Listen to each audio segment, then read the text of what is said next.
क्या कभी आपने सोचा है कि जिन ट्रेनों को सुपरफास्ट बताकर रेलवे आपसे इसके नाम पर सरचार्ज वसूल करती है, अगर वह ट्रेनें सुपरफास्ट स्पीड से ना चलें और वक्त पर आपको अपनी मंजिल पर ना पहुंचाएं, तो क्या आपको उसका पैसा वापस मिलना चाहिए?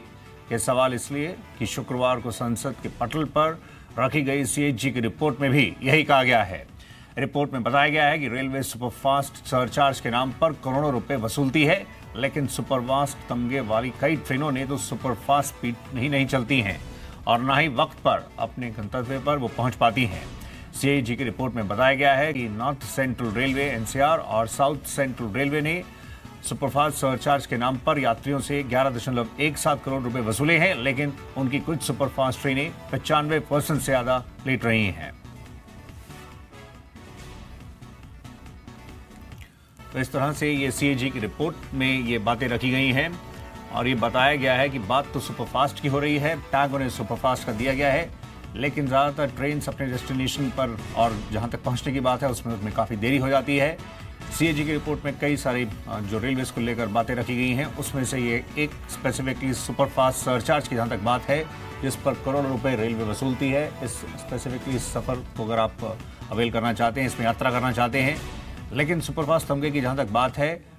कई ट्रेनों ने तो सुपरफास्ट स्पीड से चलती नहीं है एक तरफ और वहीं वो वक्त पर भी नहीं पहुंचती हैं। समीर दीक्षित अधिक जानकारी देने के लिए मौजूद हैं। समीर, बताइए, सीएजी की रिपोर्ट में रेलवे को लेकर कई सारे बड़ी बातें कही गई हैं। जहां तक सुपरफास्ट की बात है, उसको लेकर भी रेलवे को बैकफुट पर कर दिया है सीएजी ने। बिल्कुल, क्योंकि सीएजी की रिपोर्ट में एक बार फिर से रेलवे को आईना दिखाया गया है कि आप जिन सुविधाओं की बात करते हैं वो यात्रियों को सही तरीके से ना तो मिलती हैं, बदले में आप जो उसका कीमत वसूलते हैं वो भी सही नहीं है। ये एक तरीके का सवाल उठाया है, क्योंकि आप देखें तो सुपरफास्ट चार्जेस या एक्सप्रेस चार्जेस जो यात्रियों से वसूला जाता है, लेकिन उसके बदले में होता यह है कि यात्री अपने गंतव्य पर, अपने मंजिल पर सही टाइम से नहीं पहुंच पाता है, ट्रेन लेट चलती है। ऐसे में सीएजी ने सवाल ये उठाया कि अगर आप चार्ज लेते हैं तो आपकी ट्रेन टाइम पर क्यों नहीं चलती, यानी कि पैसा भी ले रहे हैं और यात्रियों को देर से और सही खाना पीना दिए बिना उसको